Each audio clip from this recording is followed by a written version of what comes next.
Now, the other angle is I want you to think of three buckets. Okay, I want you and you might need to spend some more time with this. We might not be able to do this all live, but kind of thinking about a three-part Venn diagram. Okay, three circles that would intersect. Okay, Yeah. so circle one would be thinking of unique experiences that you have had, and that can be um, how you grew up, some of the cultures you've experienced, some of the different work experiences that you've had, some of the places you've traveled or seen, some of the being a father is a unique is an experience, and how that shapes you, right? All these different things, those are experiences that you've had that have shaped you significantly. So that's kind of bucket number one. And you'd create a big list of those just to brainstorm, get it out in your journal. The other bucket would be kind of innate talents or gifts that you have. Like if you were to ask, and I would encourage you to ask the people that know you best, and even from when you were at a young age, like what would they say? Like, you know what, you just came out like wired this way, right? Or you had some natural abilities to do X, Y, or Z, right? What are those things? Um, and because we all can I'm big on the growth mindset. We can all grow and develop things, but we do start a little bit wired for certain things, and it's good to Yeah. recognize that what those strengths are. Bucket number three would be skills that you've developed, and that can be your ability to have some of the conversations you have, uncover the needs of customers, negotiate different things, and all the and you can do that in skills on your role as a sales guy or a sales engineer. That all the skills you've built over time. You look at technical skills. You can look at certain softwares. You can look at skills completely outside of your work as well, right? But when you start Yeah. to you make these lists and look at all of them, and then you start to look at combinations of them, right? Oh, like, hey, maybe there's some unique combinations. The fact that you have a podcast and you've created a business and you do coaching and training with people in your work with We the SEs, right? That's unique compared to most sales engineers, right? And if you can communicate all of that in a way, well, if you can first understand that about yourself, that area of uniqueness and who you've become thus far, um, and look at that intersection, which could be genius zones. And by the way, you can have multiple. And you recognize that these experiences and skills grow over time, so our genius zones develop over time too, right? Yeah. Then we can Yeah. continue to leverage and build on them and look for ways that, hey, how can I live in that genius zone a little bit? But as I asked you some of those questions, what came up for you? Unique experiences is uh, well, being born in Kuwait and raised in Mm-hmm. Lebanon, going through the 2006 Yeah. war, coming to Canada on a boat, not all the way, but Yeah. part of the Yeah. way. Totally. Um, going repeating university or at least some university Mm-hmm. courses because we couldn't afford to come back to Right. Canada. Um, Lots of things about my life early on with my family, Mm-hmm. which shall remain private. Yeah. That's for unique experiences. Yeah. For innate talent, I put funny and I put coaching Yeah. and I was gonna put like angry mindset. Okay. I don't know if that's a good thing or a talent. It's just I used to get angry and do stuff. I do better if I wanted to do stuff. It's better to get me angry. Hmm. I just tear through it. Yeah. That's when I get into The flow. a flow. Interesting. Good to know about yourself. Developed skills. What I was said that? it's good to know about yourself. I just thought about it. Yeah. You're bringing it Good. out. Developed skills. I all I had to, right now is connecting with people. I was about to write explaining complex ideas Mm-hmm. simply. Yeah. Um, I'm sure there's a lot more, but Yeah. this Sure. is what popped in my head right now. Cool. All right. And so this is a great start, and you can look at, hey, how do some of these intersect in interesting ways? Like, one of the reasons I'm doing what I'm doing is because I mean, I didn't understand the concept of the genius zone when I started this, but I kind of realized, oh yeah, like I was doing because of a combination of wide ranges of engineering skills and experiences that I've had.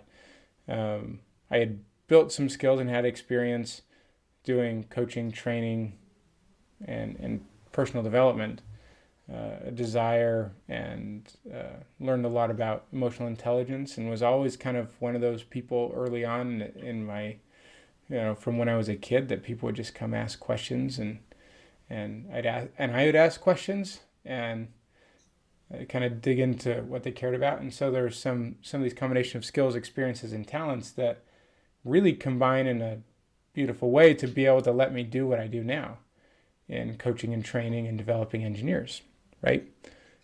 I didn't realize that at the time when I started this, but I've since been able to look back like, yeah, that's part of why I really gravitate towards this. It's me living in one of my genius zones, right? And so I imagine some of those things are one of the reasons why you do this podcast, right? And why you are one of the people who's uniquely qualified to do that for sales engineers, and the way that you have conversations and connect with people and have fun and enjoy that, right? So, The funny part is, I started it because I was uniquely unqualified.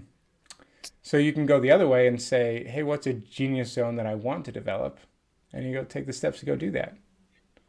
That's exactly Yeah. it. I started the podcast so I can get better as a sales Yeah, engineer. totally. It worked. Yeah. I think. I hope. I would imagine that that's true, right? But all of that, like, what's cool about that, Ramsey, is that you decided, instead of just sort of wilding like, hey, I'm not very good at this. I think I remember part of your stories, you got some pretty harsh feedback, and that was tough. Um, Yeah. and so instead of wallowing in that and saying like, yeah, I suck at this and I'm always going to suck at this, right? That's kind of a fixed mindset if we wanted to go into mindset stuff.